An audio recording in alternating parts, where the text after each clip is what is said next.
ആകാശവാണി. നമസ്കാരം. വാർത്തകൾ വായിക്കുന്നത് വിജേഷ്.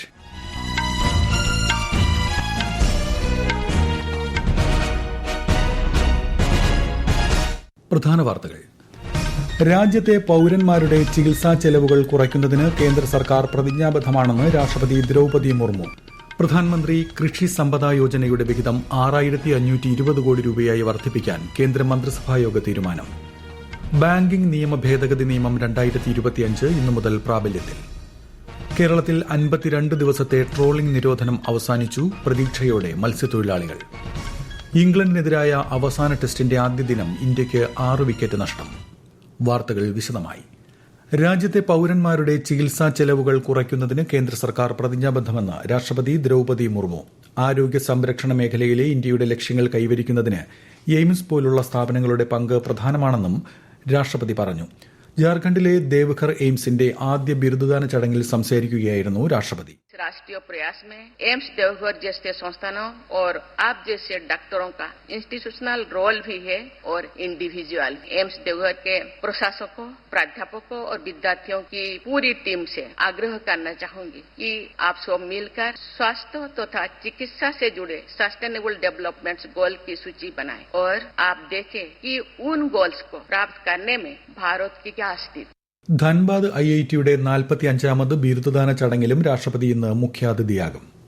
ഉപരാഷ്ട്രപതി തെരഞ്ഞെടുപ്പിനുള്ള ഇലക്ടറൽ കോളേജ് പട്ടികയ്ക്ക് തെരഞ്ഞെടുപ്പ് കമ്മീഷൻ അന്തിമ രൂപം നൽകി. രാജ്യസഭയിലെ തെരഞ്ഞെടുക്കപ്പെട്ടതും നാമനിർദ്ദേശം ചെയ്യപ്പെട്ടതുമായ അംഗങ്ങൾ, ലോക്സഭയിലെ തെരഞ്ഞെടുക്കപ്പെട്ട അംഗങ്ങൾ എന്നിവർ ഉൾപ്പെടുന്ന ഇലക്ടറൽ കോളേജാണ് ഉപരാഷ്ട്രപതിയെ തെരഞ്ഞെടുക്കുന്നത്. ഔദ്യോഗിക വിജ്ഞാപനത്തിന് ശേഷം തെരഞ്ഞെടുപ്പ് കമ്മീഷനിൽ സജ്ജീകരിക്കുന്ന കൌണ്ടറിൽ നിന്ന് പട്ടിക ലഭ്യമാകുമെന്ന് കമ്മീഷൻ പ്രസ്താവനയിൽ അറിയിച്ചു.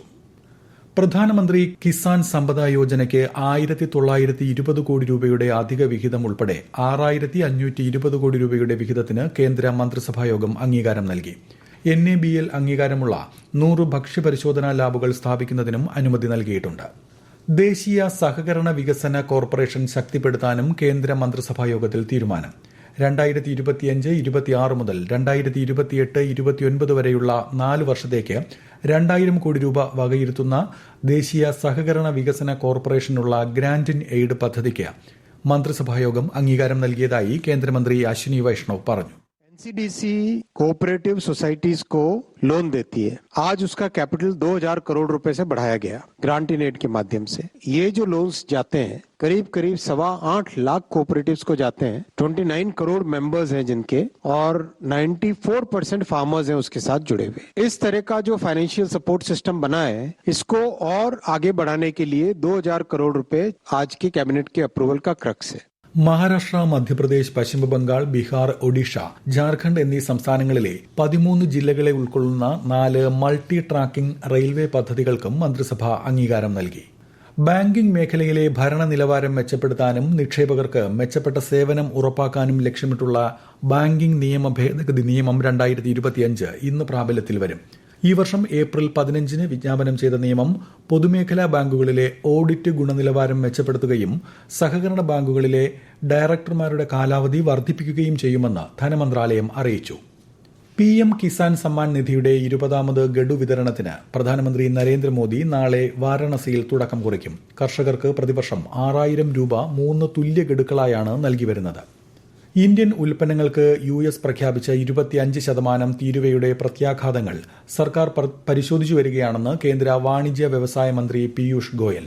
ദേശീയ താൽപര്യങ്ങൾ സംരക്ഷിക്കുന്നതിനാണ് മുൻഗണനയെന്നും ലോക്സഭയിൽ നടത്തിയ പ്രസ്താവനയിൽ അദ്ദേഹം പറഞ്ഞു. ഇന്ത്യയും US തമ്മിലുള്ള ഉഭയകക്ഷി വ്യാപാര കരാർ അന്തിമമാക്കുന്നതിനുള്ള ചർച്ചകൾ പുരോഗമിക്കുകയാണെന്നും അദ്ദേഹം വ്യക്തമാക്കി.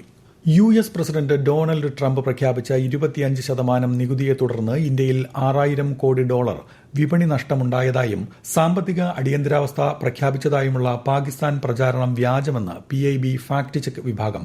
ഇന്ത്യയിൽ സാമ്പത്തിക അടിയന്തരാവസ്ഥ പ്രഖ്യാപിച്ചിട്ടില്ലെന്നും വ്യാജ പ്രചാരണങ്ങൾക്കെതിരെ ജാഗ്രത പാലിക്കണമെന്നും ഫാക്ട് ചെക്ക് യൂണിറ്റ് അഭ്യർത്ഥിച്ചു.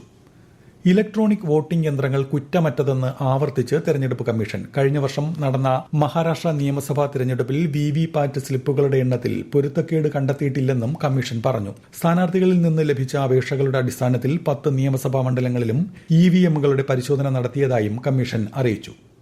ബീഹാറിൽ കരട് വോട്ടർ പട്ടിക തെരഞ്ഞെടുപ്പ് കമ്മീഷൻ ഇന്ന് പ്രസിദ്ധീകരിക്കും. ബീഹാറിലെ 38 ജില്ലകളിലെയും അംഗീകൃത രാഷ്ട്രീയ പാർട്ടികൾക്ക് വോട്ടർ പട്ടിക ലഭ്യമാക്കുമെന്ന് മുഖ്യ തെരഞ്ഞെടുപ്പ് കമ്മീഷണർ ഗ്യാനേഷ് കുമാർ പറഞ്ഞു. ഇന്നു മുതൽ സെപ്റ്റംബർ 1 വരെ പട്ടികയിൽ തിരുത്തലുകൾ വരുത്താം. ഈ വാർത്തകൾ ആകാശവാണിയിൽ നിന്ന്. ആകാശവാണി വാർത്തകളും വാർത്താ അധിഷ്ഠിത പരിപാടികളും all India radio news Thiruvananthapuram YouTube ചാനലിലും @all India radio news Thiruvananthapuram Facebook പേജിലും AIR ന്യൂസ് _തിരുവനന്തപുരം ഇൻസ്റ്റഗ്രാം അക്കൌണ്ടിലും @AIR ന്യൂസ് _TVM X ഹാൻഡിലും ലഭ്യമാണ്. ലോകത്ത് ഏറ്റവും കുറഞ്ഞ നിരക്കിൽ മൊബൈൽ ഡാറ്റ നൽകുന്ന രാജ്യമാണ് ഇന്ത്യയെന്ന് കേന്ദ്രമന്ത്രി ജ്യോതിരാദിത്യ സിന്ധ്യ. മൊബൈൽ ടെലിഫോണിയുടെ 30ാം വാർഷികത്തോടനുബന്ധിച്ച് ന്യൂഡൽഹിയിൽ മൊബൈൽ കോൺക്ലേവിനെ അഭിസംബോധന ചെയ്യുകയായിരുന്നു അദ്ദേഹം. भारत नेट परियोजना के आधार पर आज देश के 2,14,000 ग्राम पंचायत जुड़े हुए हैं OFC फाइबर के साथ, और भारत नेट द्वितीय योजना के आधार पर $17 बिलियन 1,40,000 करोड़ रुपए की योजना किसी अमेरिका और यूरोप ने नहीं सोचा. हमारे 6.5 लाख गांवों को OFC ब्रॉडबैंड के साथ जोड़ने जा रहे हैं. ഇലോൺ മസ്കിന്റെ സ്റ്റാർലിങ്കിന് ഇന്ത്യയിൽ ഉപഗ്രഹ ഇന്റർനെറ്റ് സേവനം ആരംഭിക്കുന്നതിനുള്ള ലൈസൻസ് നൽകിയിട്ടുണ്ടെന്നും സ്പെക്ട്രം അനുവദിക്കുന്നതിന് ചട്ടക്കൂട് നിലവിലുണ്ടെന്നും കേന്ദ്രമന്ത്രി പറഞ്ഞു. കേരളത്തിലെ പൊതുവിദ്യാലയങ്ങളിൽ പുതുക്കിയ മെനു അനുസരിച്ചുള്ള ഉച്ചഭക്ഷണം ഇന്നു മുതൽ വിതരണം ചെയ്യും. ചോറിന് പുറമെ egg fried rice, vegetable biryani, പായസം തുടങ്ങിയവയും കുട്ടികൾക്ക് ലഭിക്കും. റാഗി, കൊഴുക്കട്ട, ഇലയട തുടങ്ങിയ വിവിധ വിഭവങ്ങളും മെനുവിലുണ്ട്. ചെറുധാന്യ വിഭവങ്ങൾ നൽകുന്നതിന് തദ്ദേശ ഭരണ സ്ഥാപനങ്ങളുടെയും PTA-യുടെയും പൊതുസമൂഹത്തിന്റെയും സഹായം തേടാമെന്ന് വിദ്യാഭ്യാസ വകുപ്പ് അറിയിച്ചു. കേരളത്തിൽ ട്രോളിംഗ് നിരോധനം അവസാനിച്ചു. രാത്രി 12 മണി മുതൽ യന്ത്രവൽകൃത മത്സ്യബന്ധന യാനങ്ങൾ കടലിൽ പോയി തുടങ്ങി. വിശദാംശങ്ങളുമായി ആകാശവാണി കൊല്ലം ജില്ലാ പ്രതിനിധി നീരജ് ലാൽ. 52 ദിവസം നീണ്ട ട്രോളിംഗ് നിരോധനം അവസാനിക്കുമ്പോൾ വറുതിക്കാലത്തിന് അറുതിയാകുമെന്ന പ്രതീക്ഷയിലാണ് യന്ത്രവത്കൃത മത്സ്യബന്ധന മേഖലയെ പ്രത്യക്ഷമായും പരോക്ഷമായും ആശ്രയിക്കുന്ന 10,000-കണക്കിന് കുടുംബങ്ങൾ. കൊല്ലം ശക്തികുളങ്ങര ഹാർബറിൽ ട്രോളിംഗ് നിരോധനം അവസാനിപ്പിക്കുന്ന നടപടികൾക്ക് ഫിഷറീസ് അധികൃതർ നേതൃത്വം നൽകി. ബോട്ടുടമകളുടെയും മത്സ്യത്തൊഴിലാളികളുടെയും കുടുംബാംഗങ്ങളും പ്രദേശവാസികളും ഉൾപ്പെടെ ഹാർബറുകളിൽ എത്തിയിരുന്നു. സംസ്ഥാനത്ത് ഈ മാസത്തെ റേഷൻ വിതരണം നാളെ മുതൽ ആരംഭിക്കും. ഇന്ന് റേഷൻ കടകൾക്ക് അവധിയായിരിക്കും. ഇംഗ്ലണ്ടിനെതിരായ അവസാന ടെസ്റ്റിന്റെ ആദ്യ ദിനം ഇന്ത്യ 6 വിക്കറ്റിന് 204 റൺസ് നേടി. കരുൺ നായരുടെ അർദ്ധ സെഞ്ചുറി ആണ് ബാറ്റിംഗ് തകർച്ച നേരിട്ട ഇന്ത്യയ്ക്ക് തുണയായത്. 19 റൺസുമായി വാഷിംഗ്ടൺ സുന്ദറാണ് കരുണിനൊപ്പം ക്രീസിൽ. പരമ്പരയിൽ ഇംഗ്ലണ്ട് 1-2 മുന്നിലാണ്. ഏതൻസിൽ നടക്കുന്ന അണ്ടർ 17 ലോക ഗുസ്തി ചാമ്പ്യൻഷിപ്പിൽ മികച്ച പ്രകടനം കാഴ്ചവെച്ച് ഇന്ത്യൻ വനിതാ താരങ്ങൾ. 2 സ്വർണം, 2 വെള്ളി, 1 വെങ്കലം ഉൾപ്പെടെ 5 മെഡലുകളാണ് താരങ്ങൾ നേടിയത്. വനിതകളുടെ 43 കിലോഗ്രാം ഫ്രീ സ്റ്റൈൽ വിഭാഗത്തിൽ ഇന്ത്യൻ താരം രചനയും 65 കിലോഗ്രാം വിഭാഗത്തിൽ അശ്വിനി വിഷ്ണോയും സ്വർണം നേടി. 57 കിലോഗ്രാം വിഭാഗത്തിൽ മോണിയും 73 കിലോഗ്രാം വിഭാഗത്തിൽ കാജലും വെള്ളി മെഡൽ സ്വന്തമാക്കി. 49 കിലോഗ്രാം വിഭാഗത്തിൽ കോമൾ വർമ്മയ്ക്കാണ് വെങ്കലം.